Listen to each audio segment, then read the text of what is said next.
حضرت بایزید بسطامی رحمۃ اللہ تعالیٰ علیہ کی بات لکھی آپ نے، فرماتے ہیں کہ وہ ایک دن بسطام کے بازار سے گزر رہے تھے تو لوگ، رمضان کا مہینہ تھا تو لوگ اپنی دکانوں سے اٹھ کے آنے لگے،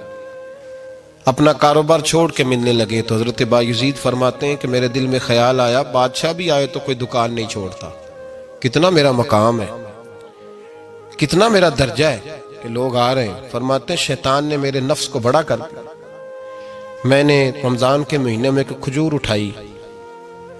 ریڑھی سے اور منہ میں رکھ لی، کھائی بھی نہیں، رکھ لی۔ لوگ کہنے لگے دفع کرو، یہ بھی کو بلی ہے، روزہ ہی نہیں رکھا ہوا۔ فرماتے ہیں لوگوں نے مجھے برا کہا، میں دنیا سے ٹوٹ گیا پر میرا اپنے رب سے رشتہ مضبوط ہو گیا۔ میں اس دن جا کے رویا اس کی بارگاہ میں۔ تو یہ جو ہے نا تعریف کا چکر،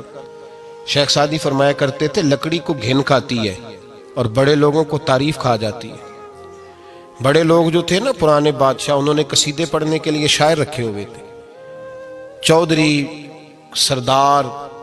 رئیس، سیٹھ، ان لوگوں کو کون سی چیز خراب کرتی ہے؟ وہ لوگ آگے گزر جاتے ہیں جو ان کو چودھری کہہ کے سلوٹ کرتے ہیں، چودھری صاحب پیچھے رہ جاتے ہیں، وہ تو بنا کے چلا گیا، اسے کام نکال کے چلا گیا۔ تو کبھی بھی زندگی میں تعریف کی خواہش پیدا نہ کریں، اور صوفی تو تعریف کراتا ہی نہیں، درویش تو تعریف کراتا ہی نہیں۔ وہ کہتا ہے مجھے بندوں کی تعریف سے کیا غرض، میں نے تو وہ والی تعریف کرنی ہے جو میرا رب میری کرے گا۔ آخرت کی طرف توجہ، تو تعریف پر غور نہ کریں، تعریف کی خواہش نہ کریں، لیکن ایک بات ضرور دل میں پیدا کریں، یہ ضرور سوچیں کہ اچھے بندے اور مخلص لوگ، شریف لوگ آپ کے بارے میں رائے کیا رکھتے ہیں، یہ ذہن ضرور بنائیں۔ مخلص جو آپ سے مخلص ہے، مخلص لوگ، اچھے لوگ، شریف لوگ آپ کے بارے میں کیا رائے رکھتے ہیں، اس رائے کا خیال رکھنا بھی دین کا حصہ ہے۔ حضرت عمر فاروق رضی اللہ تعالیٰ عنہ فرماتے میں کھڑا تھا، یہ بخاری شریف میں حدیث ہے، فرماتے میں کھڑا تھا نبی پاک صلی اللہ علیہ وسلم کی بارگاہ میں، تو ایک جنازہ گزرا۔ جنازہ جو اٹھانے والے تھے نا، وہ کہہ رہے تھے کہ یہ بڑا ہی اچھا انسان تھا، اس نے غریبوں کی خدمت کی، دین کی نوکری کی، لوگوں سے پیار کیا، ماں باپ، بہن بھائی، رشتہ دار، ہر ایک کے لیے اس کا رویہ اچھا تھا۔ فرماتے ہیں نبی پاک صلی اللہ علیہ وسلم نے جنازہ اٹھانے والوں کی بات سن کے فرمایا واجبت، اس پر واجب ہو گئی۔ حضرت فاروق اعظم رضی اللہ تعالیٰ عنہ فرماتے ہیں تھوڑی دیر کے بعد ایک اور جنازہ گزرا، تو جنازہ اٹھانے والے کہہ رہے تھے بڑا شریر آدمی تھا، زبان کا برا، دھوکے باز، فراڈیا، بے ایمان، مال کھانے والا لوگوں کا، لوگ یہ باتیں کر رہے تھے۔ نبی پاک صلی اللہ علیہ وسلم نے فرمایا واجبت، اس پر بھی واجب ہو گئی۔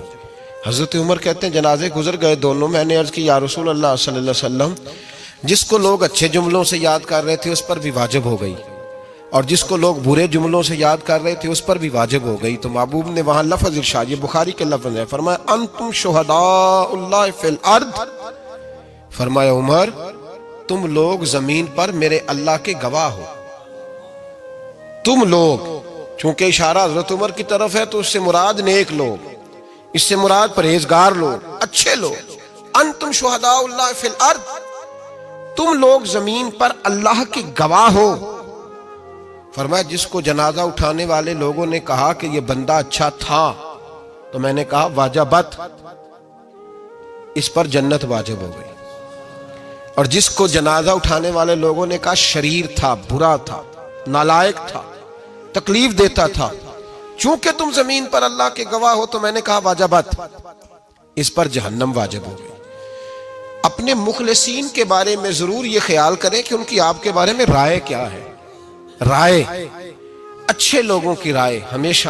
مخلصین کی رائے۔ ایک درویش نے ایک عجیب بات لکھی ہے،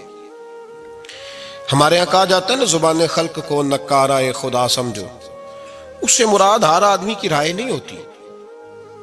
بہت سارے لوگ تو حسد میں آ کے بھی باتیں کرتے ہیں، ان کی رائے یہاں مقصود نہیں، مخلصین کی، خیر والے لوگوں کی۔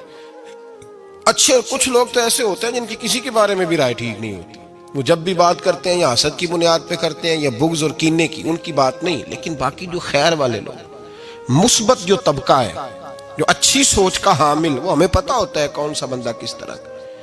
ایک درویش کہتے ہیں کہ ایک دفعہ طوفان آ گیا ہماری بستی میں، تیز طوفان